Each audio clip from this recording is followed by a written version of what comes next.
right, thank you. All right, so today we're going to talk a little bit about midlife momentum, the secrets of aging, confidence, energy, vitality, and clarity. So we're going to go, down this road today. We're going to hit a bunch of different things. I have a little agenda here. There we go. I'm going to talk a little bit about who this is for, um, what doesn't work during midlife that might have worked in the past. I'm sure you can remember things that you've done in the past that are either not important to you anymore or you just can't do anymore. Um, the one thing that I've been talking about lately is like, yeah, trying to lift 300 pounds on a bench press. Well, who cares about that right now, right? Unless I'm going to be bench pressing a car off of somebody's body, which I could probably do out of adrenaline. Anyway, we probably don't need to worry about that. All right, I'll talk a little bit about my story as well. The four pillars of, loving midlife and beyond. And where do we go from here? So like I said, if you have any questions, drop them in the box and we can talk about those. We got a small group here, so if you have a question, you can just pipe up. That'd be awesome. All right, so the message, first of all, is that we definitely don't need to start over. We've developed some good habits, from the past that we can use in the future, and in the present. I've worked with Edwards before, and we have a heroic background, and we talk about hero bars, which are using those things, those hard things that you've done in the past to give you energy to do the things in the future, whatever those things are, whatever those hard things are. All right. I wish I could move this bar. There we go. So who is this for? This is for people over 40 years old. I would say even in the 60s and 70s. You know, maybe some people are professional, they're successful on paper, but they're feeling heavier, foggier, flatter, fatter than maybe they want to be, right? All the F's, all those F's. And, lost connection with themselves. Maybe they lost their purpose. Maybe they've forgotten what their why is. And yeah, those are kind of important things that I like to talk about. Who So all of this stuff, all this midlife stuff, it really isn't aging. It's just that we lost our momentum. That's why I like to call it midlife momentum method, just because, you know, it's all about putting those things, small things together so we can roll the momentum so we can keep these things going into the future. So aging has a little bit to do with it, but as we age, we have different goals and different things arise as we go, down the road. So, a couple things. Why quick fixes fail? I'm sure I have somebody very near and dear to my heart and life that tries quick fixes 3 or 4 times a year. And they always, well, there you go. They've tried quick fixes 3 or 4 times a year. So they don't have things that are sustainable. So usually, quick fixes are you're eating less. Well, less in your mind is restrictive. So that doesn't last very long. Some people think they just need to train harder. But when we get past 40 and 50, we need to train differently. Sometimes people think they need to push more. And case after case after case, or people get injured when they try to push harder and they try to push more. I would even say even earlier than 40 that happens. And then, if it's restrictive, if it's hard, if people are pushing harder than they usually do, they just tend to give up. And then they're right back where they started. And most of the time, people just rebound even worse than they were before. They get foggier, they get flatter. The brain fog increases and they get fatter. So all of those things happen when you try to eat less and then come off of it. You train harder and then you can't sustain it, or you get injured, or you push more, you get injured, you give up. That's what happens. I've been there many times. So this is not something that I've not gone through in my life too. Excuse me. So after your 20s versus after 40, your body is totally different and you have totally different needs than you had before. One thing I've been talking about week over week is think about your brain as like a computer RAM. Maybe it's ROM. Yeah, Edwards can tell me more about that. But you get this RAM and you're continually jamming stuff in it for 20 years. Okay. It's Yep. not it's not that full, right? When it's 30, it's a little fuller. When it's 40, it's a little more. When you get to 50, it's even more full. And what happens? We don't give ourselves time enough to de-stress over all of those things. So all of those things are still going on in our mind and they're weighing in on us and causing us a little bit of stress. And, all of these things are, combining and causing more and more stress. And our bodies need to, first of all, decompress, but they also have different needs. So, um, this is a picture of me two two summers ago in a race that I did. So, not too bad at, let me do the math, 53, right? Can still do hard things. All right. So the cost of ignoring it. So when you ignore all of these things, your energy drops, your weight creeps up, your confidence erodes, and your relationships deteriorate. All of which you could probably, if you take 5 seconds or so, you can think about times in your life when any of these things have happened. Maybe all together at one time, sometimes, and sometimes, one rather than the other. Um, weight in particular. When people don't do anything, and I know John, when we had our conversation, you were talking about how you worked out, and I know Edwards works out too. But for those people that don't work out, those 6 weeks right around the holidays is when people gain a pound or two of fat, and then the rest of the year they gain a pound or two of fat, and then after 20, 30, 40 years, that's a lot of fat, right? That's 40 to 80 pounds of fat that you've added, and you really Mhm.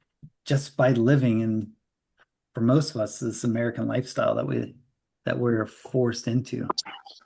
Um, and being a healthy deviant, that top 1% is a discussion for another day. One of my favorite books, Healthy Deviant. So why don't diets work? I'm sure we can think about that, but there's more friction when you do a diet. So, what do we want to do? We want to decrease the friction, not add more friction. So that's why diets don't work. They just add more friction in your life and then you can't do it anymore. It's less sustainable. So for me, I can't do keto forever. I might be able to do it for a week or two, maybe three, but keto for me is not sustainable. All right. I hate, hate, hate macro counting. I don't care if I ever see macros again as far as numbers are concerned. It drives me bonkers. I can't stand doing that. Extreme plans is another thing that or why they don't work. I remember my mom, she does this like cabbage diet every now and then. It's like cabbage soup diet.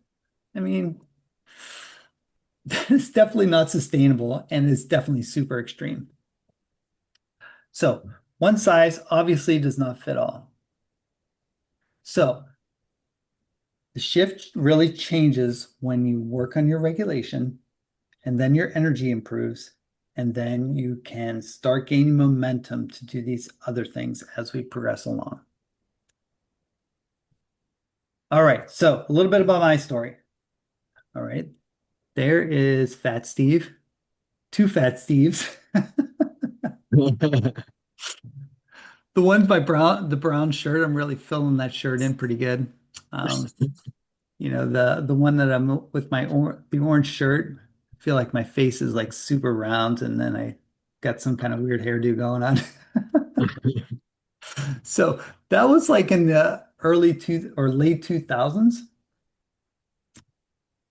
And then, a bunch of things happened in my life. I had to make some different decisions. And then, these are the two pictures that I saw that I said to myself, I need to make a change. Something's got to happen here. I got to figure out how this happened. And I didn't even recognize myself in that brown shirt when I looked at it. Um, I said, I got to do something about it. So what happened? So I was obviously fatter than I wanted to be. I was foggy. I wasn't thinking very clearly at work and stuff, and you know, blames it on ADHD, which I don't know about that. And I was tired all the time, you know, and I'm not blaming my kids at all, but when you have kids, there's stress involved. You lose sense of yourself because you are constantly making sure they're okay, getting them where they need to go.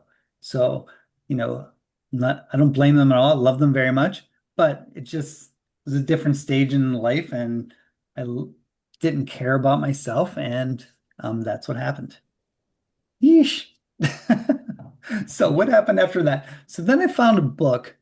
It was on ancestral health, and the whole book just made perfect sense to me on how to exercise, how to exercise like our ancestors, how to eat like our ancestors, how to um, be in nature and be with other people like our ancestors did. And it just made perfect sense to me. So that was August of 2011. In 3 months, by November 2011, I had lost 30 pounds. I was able to think more clearly. The fog had lifted. I wasn't as tired anymore. And I was like, holy crap, I need to figure out some way that I can prove to myself that I'm an actual, vibrant person. And that's when I found Spartan Race. And I did my first Spartan race. I came off the mountain. Spartan Race, for those of you that don't know, that's an obstacle course racing series. When I came off the mountain, I was so completely exhausted and excited that I just wanted to go on the mountain again. So, needless to say, on that particular day, cooler heads prevailed, and I didn't go back on the mountain, but I was totally jazzed up about it, and it really changed the trajectory of everything. I then became a personal trainer, and then I became a Spartan coach soon after that. And then right before that, so here's a funny story of this picture on the upper right-hand corner. So if you check out that picture, I'm laying there in the mud. There's some barbed wire on the picture, and it appears to be that I'm laughing. So this was my first Ultra Beast that I ever did. So an Ultra Beast is a 50-kilometer obstacle course race. This one just happened to be 14,000 feet in elevation gain throughout the whole day. So it was pretty, wicked. But my friend, and this is total side note from the whole presentation, my friend had given me this pre-workout drink. And halfway through the race, I'm like, oh, I'm gonna have this pre-workout drink. Maybe it'll give me some like extra energy to get through the race. Not that I needed it, but I took it. And an hour later, I'm here in the barbed wire and I'm rolling along. And every time I rolled, so that stuff had gotten into my stomach and decided I wanted to do certain things. And every time I rolled when I was going underneath this barbed wire, I farted. So I would roll one time and I would fart. I'd roll again and I'd fart again. And at a certain point, I was laughing so hard that I couldn't even move anymore. And this guy was right beside me and he is just laughing his rear end off too. And he couldn't move either. So we're both laughing so hard, paralyzed with laughter under this barbed wire. And, you know, it helped me get through the barbed wire, of course. Eventually, I got to take a little break, but then, I didn't end up finishing that particular race. But yeah, I'm not sure I ever laughed so hard in my life as when that happened. So that was 2013. 2017, I got my national um, board certification for health and wellness. Um, Down on the bottom left, I actually ran an ultra beast, or not a beast, which is a half marathon fasted. So, and that's my favorite picture of myself. And then last year, I at 54, I got third place in my age group in a 50-kilometer race. So I'd come from fat roly-poly Steve to, a four-time ultra beast finisher, 50-kilometer race finisher. So um, I'm not saying that's where, you're going on your adventure, but just to show you from, 40 when I decided I need to make a change, all the way to the bottom right where I'm 3 weeks shy of 55, and I'm still, viable enough. And that's my goals. It's not everybody's goals, but, I'm still able to do that, which I'm pretty happy about. All right. So, and Edwards, I changed this equation just a little bit to fit my needs.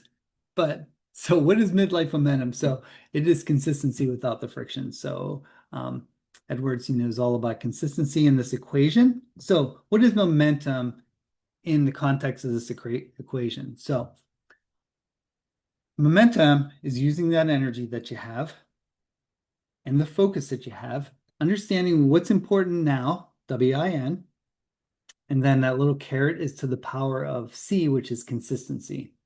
So think about this equation. So let's say your energy level is at a 1, your focus is a 1, and you really don't know what's important now, right? And that would be at a 1. And then you're not very consistent. So your consistency is at a 0. So 1 times 1 times 1 to the power of 0. Does anybody know what that is? It's kind of almost like a trick question. Yeah, it's actually 1. Yeah. Yeah, it's 1. So, that's not too good when we're talking about momentum. But if your energy is 10, because you've been working on yourself, you're focused, you're laser focused on what your goals are, you understand what's important at any particular time. Let's say all of those are 10, 10 times 10 times 10 is 1,000, and you're consistent every single day. Maybe there's blips in the road, but mostly you're consistent every day to the power of 10. That's a pretty big number. That's 1,000 times 10, 1,000s. So I think that pretty much gets close to infinity. So doing all of these things gets you more consistent so you can reach your goals, period, or reach your goals faster. Hopefully that makes sense. All right. So that's why I kind of built this program. I think Edwards was here the day that picture was taken. I think we were together that day. Yeah. A couple Octobers ago. All right, so I want to throw in a little Stoic wisdom here because I've been talking about Stoicism for the last week. And I'm going to weave this into all of the pillars that I have. So this is AI's version of Epictetus. You know who Epictetus is? Some things are up to us and some things are not up to us. So digging down into that a little bit more, in the actual translation of Epictetus's, however you say that, I don't know how to pronounce that word, but some things are in our control and others are not. Things in our control are our opinions, our pursuits, our desires, our aversions, and in a word, whatever are our own actions. So we're in control of our own actions. Things that are not in our control are our body, because things can happen to us from the outside, right? Property, things can happen that are out of our control. Reputation, we can do stuff to help with that, but ultimately people are going to think what they want to think. Our command and whatever is not our own actions. So this is kind of a principle of Stoicism. Focus on what you control and release those things that you cannot. I think that was pretty profound from somebody that was alive, you know, over 2,000 years ago, maybe 2,100 years ago. He's a pretty old dude. All right, so in the stuff that I talk about, I really, break it down into four different sections. So ancestral nutrition with a modern twist, I like to call it. Because we obviously cannot eat like our ancestor did 1,000 years ago because food is totally different. But the things that we can do is eat whole food. Our ancestors didn't count micros. I already went on a rant about that. You know, what else can we do? Constant experimentation, because what works for Faye is not going to work for Edwards, not going to work for John. It's just not going to be the same for everybody. Eat for longevity. I love that one. And focus on what is in your control. You control what you put in your mouth, right? For the most part. Unless we're in a hospital bed somewhere and we're unconscious and we're getting fed through a tube, we pretty much have control over what we put in. All right, so why do these things work? Because it helps boost our energy. It helps when we eat our ancestrally based, it helps our hunger subside. It helps us burn fat, and it is sustainable because that's what our bodies are designed for. We're not designed to eat Cheetos or Oreos or drink Gatorade. I mean, we're not designed to have all those chemicals. And the reason why N equals 1 is there is because anytime I work with somebody, it is always N equals 1. You are an experimental 1. What works for Edwards is not going to work for John. It's not going to work for Mark. And you need to figure it out. And probably the strangest, absolute strangest case that I've ever had, I've worked with somebody for a couple years and trying to figure out what causes bloating and stuff. And it came down to chicken. This person was actually getting bloated from chicken, of all things. You think that would be pretty benign, but it took a lot of experimentation to kick that can down the road far enough to figure out that it was chicken, of all things. And that's never something that's crossed my mind until that happened. All right. This bar is driving me crazy up here. All right, pillar number 2 is movement. So I like to think about movement as 3 times 30. So to keep it simple, keep it effective, keep it sustainable, right? So what does 3 times 30 mean? Focus on 3 times a week at 30 minutes. Pretty simple, right? Of course, it's going to look way different if you're training for a Spartan race or if you're training for a marathon or whatever. But, for most people, 3 times 30 is a great place to start, especially if they've never done anything.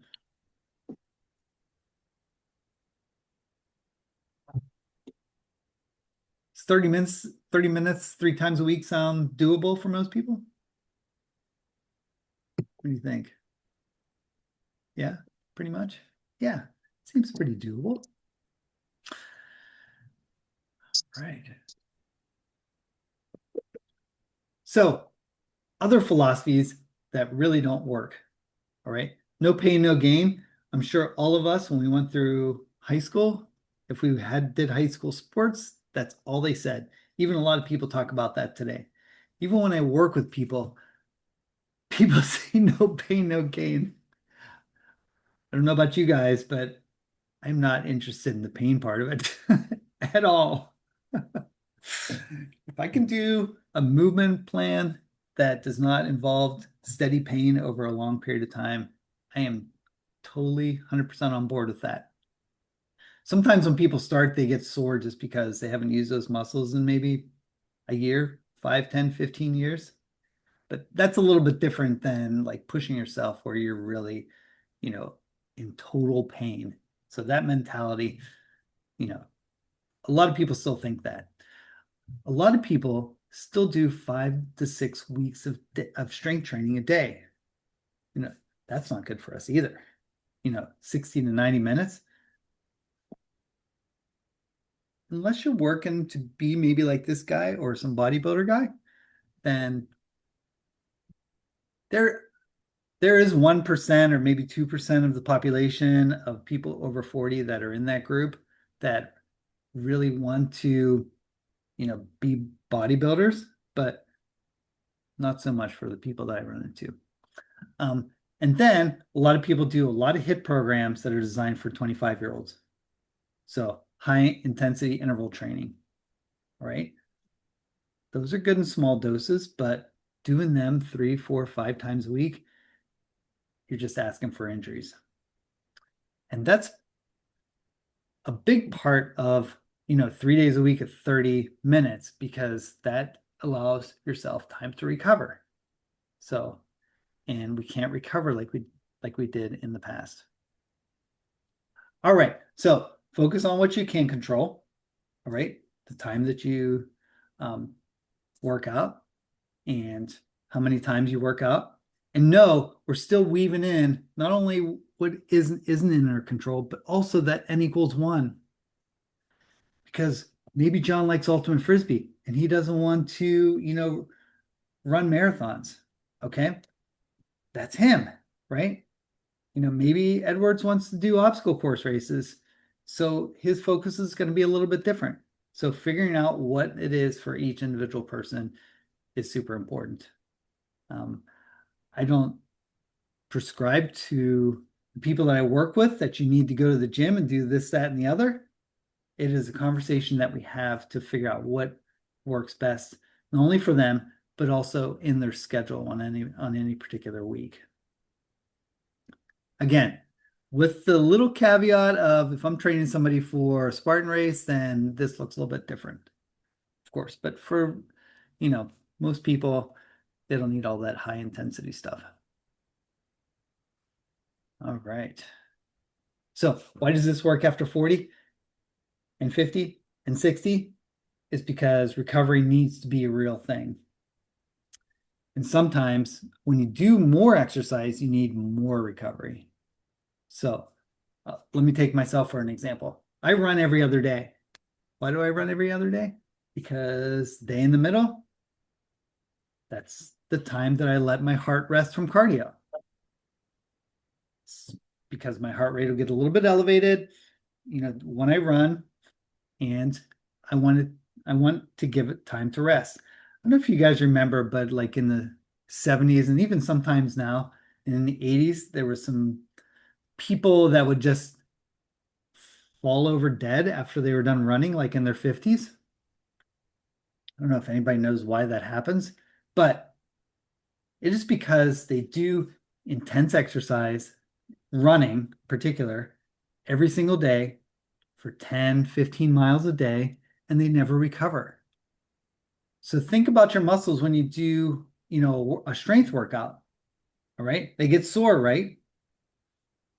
That's because of little micro tears. So think about little micro tears in your heart. And if those don't have time to heal, then scar tissue forms over that. And if you're running 10, 15 miles every day and you don't give yourself time to recover, then all you have is this solid mass of scar tissue. And that's why those people's heart stops at 50, because they're in great shape, but they never gave their heart chance to recover. So it's like a stone. I can't remember. Is it called iron? No, that's iron lung. I don't know what the hard part is called, but yeah, it definitely happens to people. I'm not interested in that.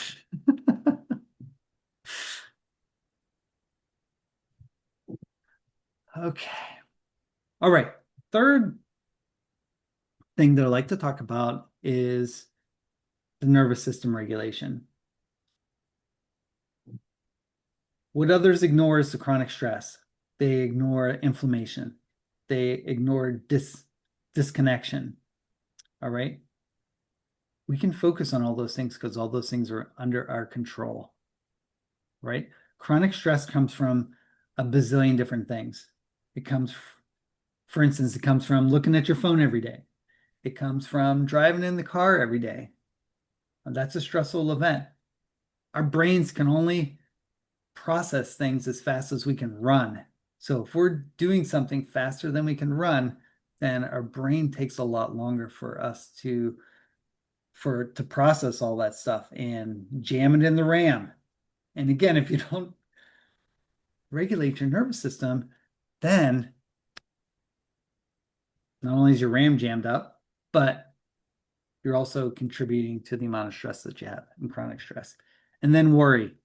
Um, you know, I know it's weird to think about like that we are in control of our stress and worry, but we are just because we have the ability to work on nervous system regulation.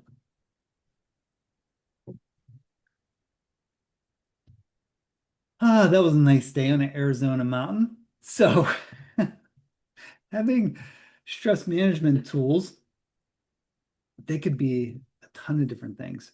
And then practice, practice, practice. So again, this is another N equals one thing. Edwards might like to sit and meditate and go home for hours. John might like to, go for a walk. Maybe that's how he does his stress management. Everybody's stress management is also an N equals one. And you're in control of that. You decide which type of stress management tools work for you. And maybe it's not the first one. Maybe it's not the second one. Maybe it's not the 10th one. Maybe it's somewhere down the line that works for you.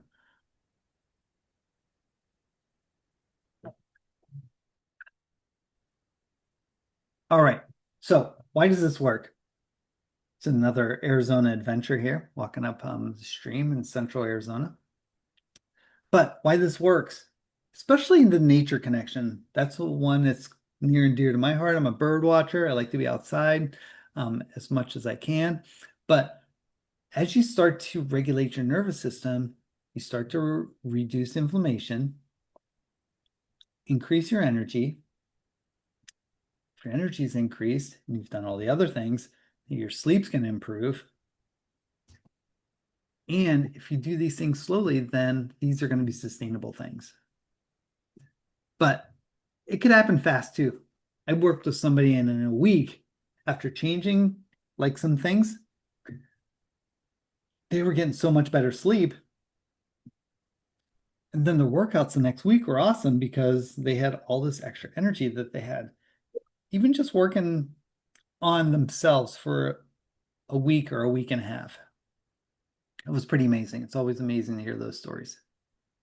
So it's not impossible to get your energy back. I don't care how old you are, right? All right. The next one is reconnection practices. So reconnection looks different for everybody, obviously, N equals one, but the things that I see trainers and other health coaches ignore is, what's your purpose? What makes you joyful? What do you really love to do? What are your connections like? Connections to nature, connections to other people.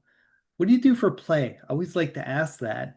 And then a lot of times I get this like glazed over look like, well, I'm 55. I don't play anymore. Well, you should. You definitely should. You should know what your play is if somebody asks you.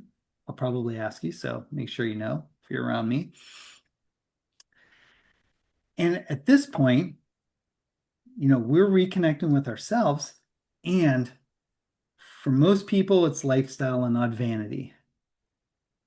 All right. A lot of trainers, and I see it in some of my meetings, it's like they're, still into the vanity thing, which is fine.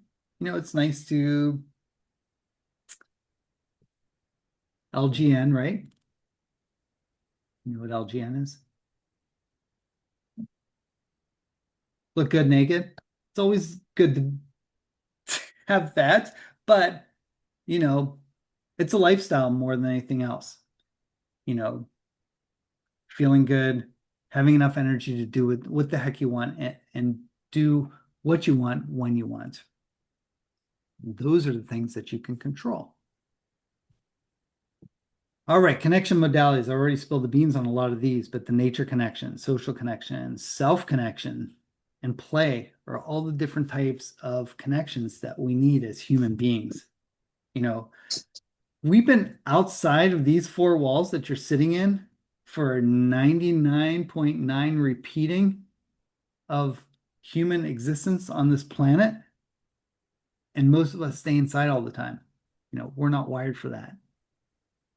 The social connection, COVID put a like really kibosh on some of that's on the social connection part, but connecting with people is super important.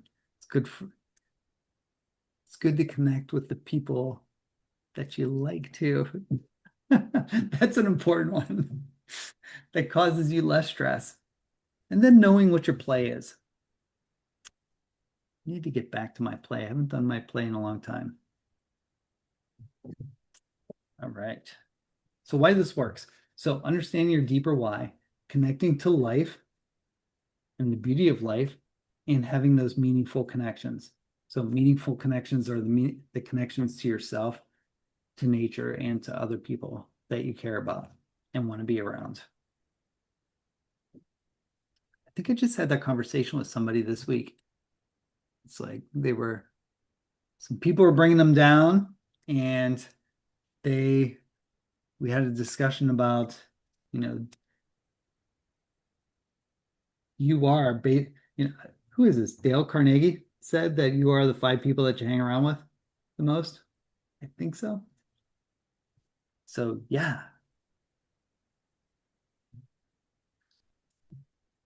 All right. My personalization wins. So, like I said, my approach is always n equals one. Every single solitary person is different. So, figuring out what works for them as far as nutrition goes, as far as exercise goes, as far as nervous system regulation goes, and as far as connections goes, are different for every single person. So, knowing what those things are that work for you creates that momentum as you go down the road. All right. So with me, makes me a little bit different than a lot of other, coaches and stuff is the constant connection. All right. So accountability beats isolation.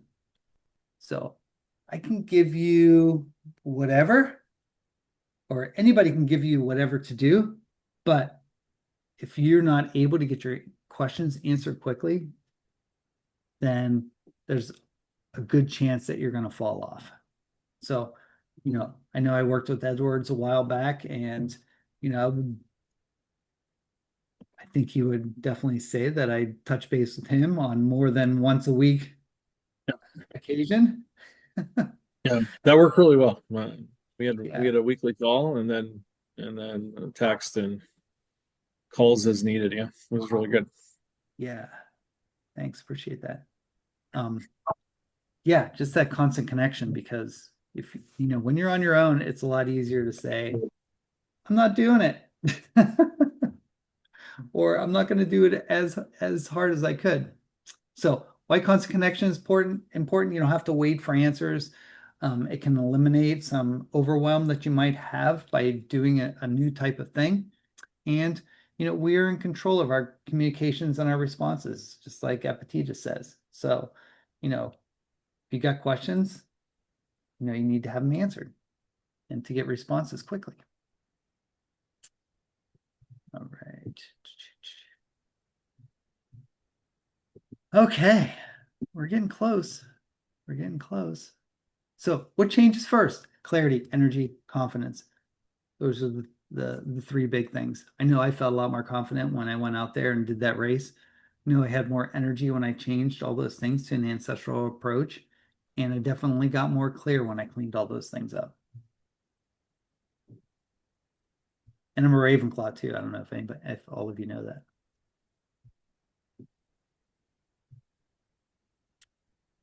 All right. Results that I've seen. people in 12 weeks, 10 to 25 pounds of weight come off, your strength on purpose. But I think, almost more than anything else is the confidence that you can do it. That's some of the, the biggest gains that people get in 12 weeks. All right. But, some things are bigger than weight, being present for those people that you love, like these two guys. The ability and capability to do things with those people that you love. Like Elliot and I have a frisbee there. So being able to play ultimate frisbee together was, an awesome experience that we had together.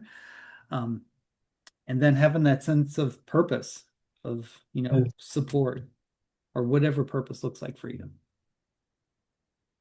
And that's Max. His hair looks a lot better now. That's a bad. He'd probably be embarrassed if he saw that picture of him. Sorry, Max. Hope he doesn't watch a replay.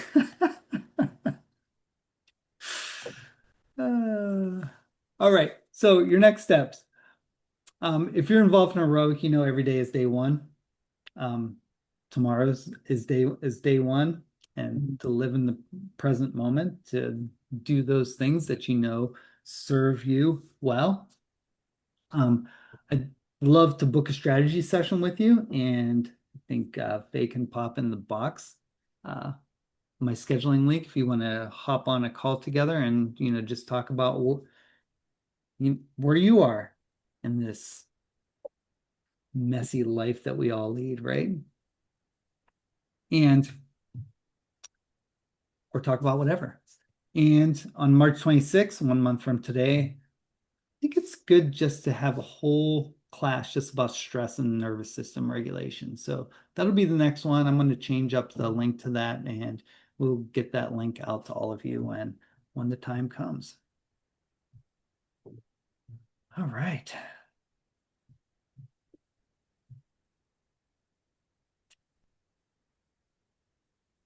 So another final reminder, you're not broken.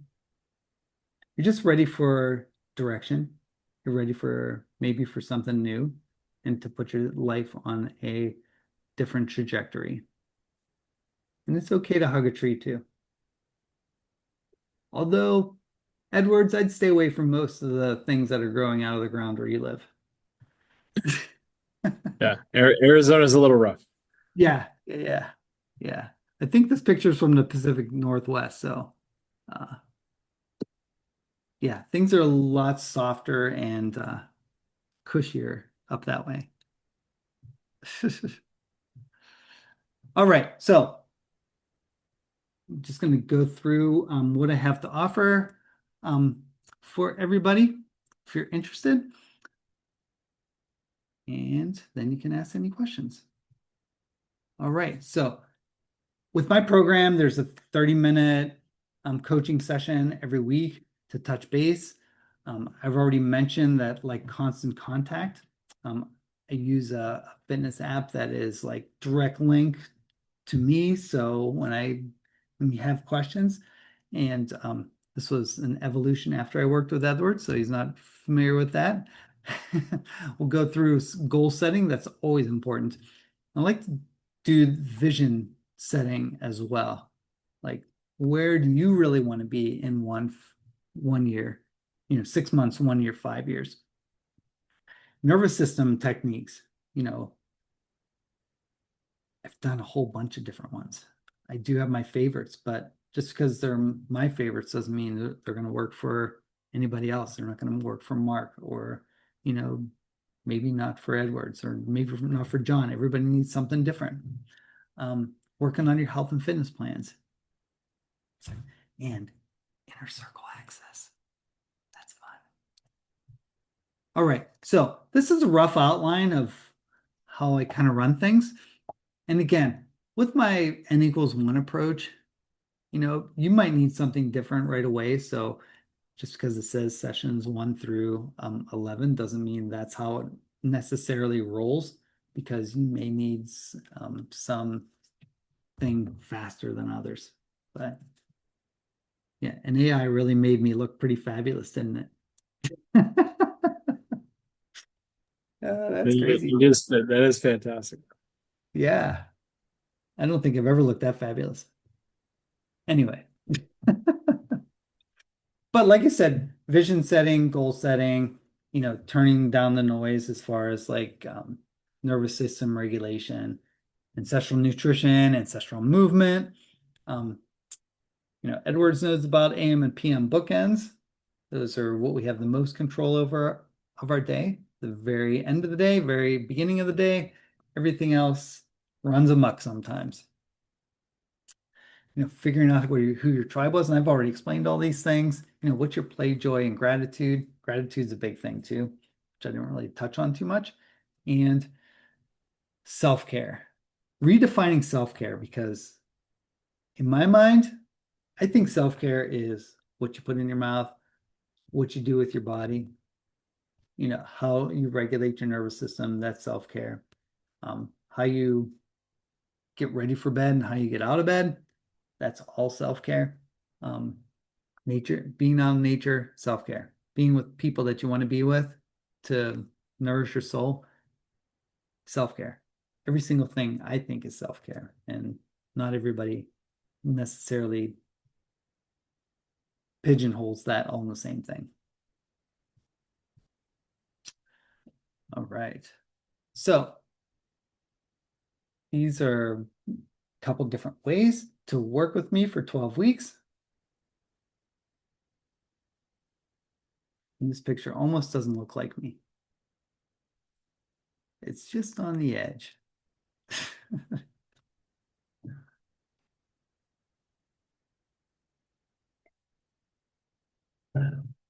All right.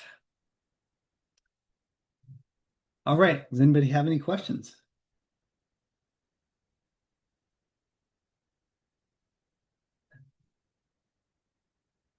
While you're thinking of something, this whole health and wellness thing is trying to frame it up as a return on investment for you is, how I think about it. For me, my dad had, and his dad had open heart surgery at 62. My return on investment for doing all these things are so I do not have to get open heart surgery at 62. If that means I don't eat Oreos anymore, I'm down with that. If that means Skittles are not part of my not part of the Eat the Rainbow thing, then I'm down with that as well.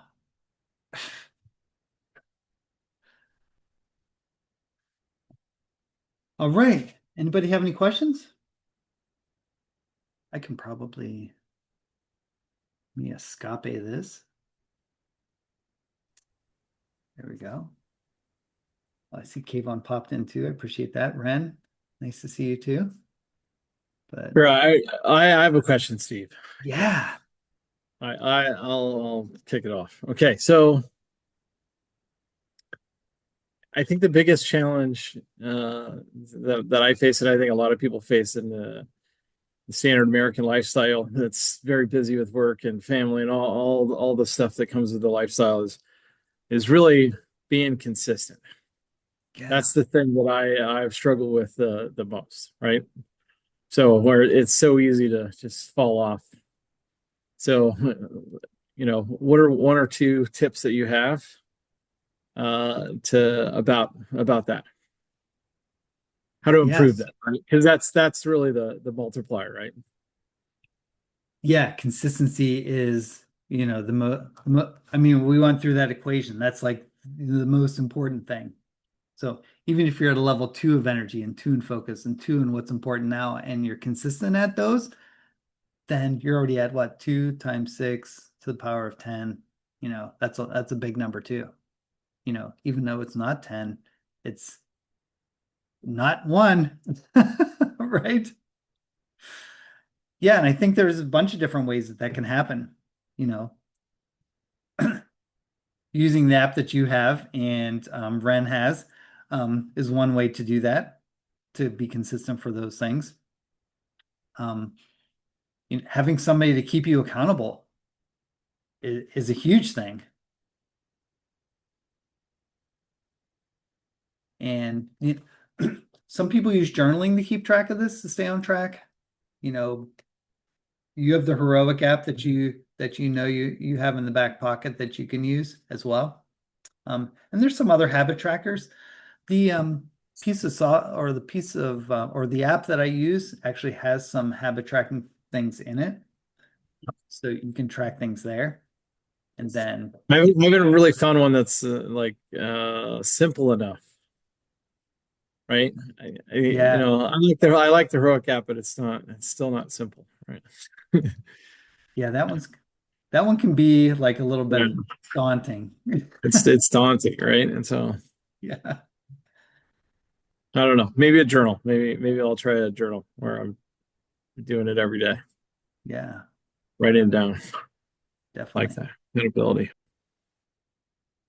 Yeah, and we could talk again too. So feel free to reach out. Anybody else have any questions?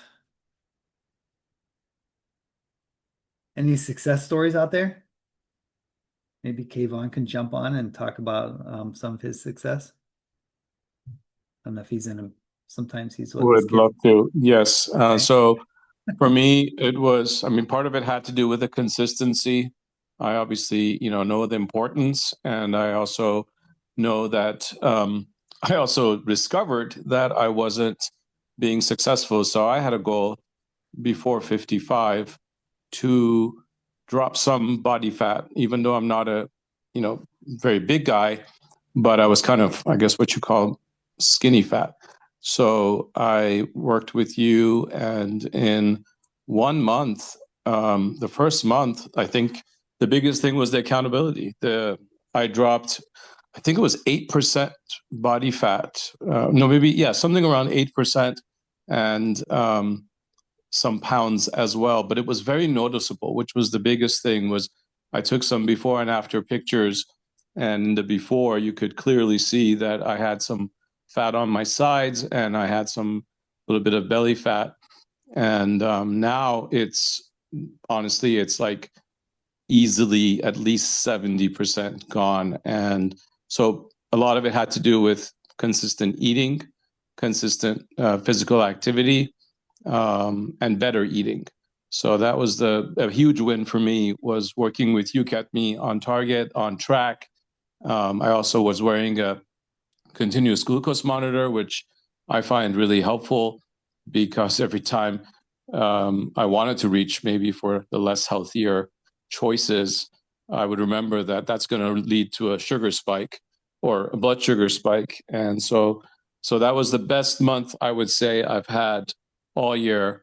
And then we worked together for 3 months. And so I reached, by my 55th birthday, which was in December, I totally reached the goals that I wanted to reach. And I'm just building on it right now on my own. So thanks so much. Yeah, thanks, Kayvon, for sharing.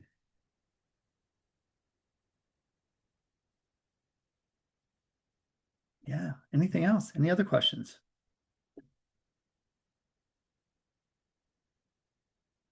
All right. All right. Well, I will reach out to you guys after this is over, a couple days, see how you're doing, see if you need any extra support. I think they put my calendar link in there, so if you want to chat for a little bit, that'd be fabulous. And yeah, thanks for coming. That's great. I really appreciate it. Thanks. That was awesome. Great Thank you. interview. Thanks a lot.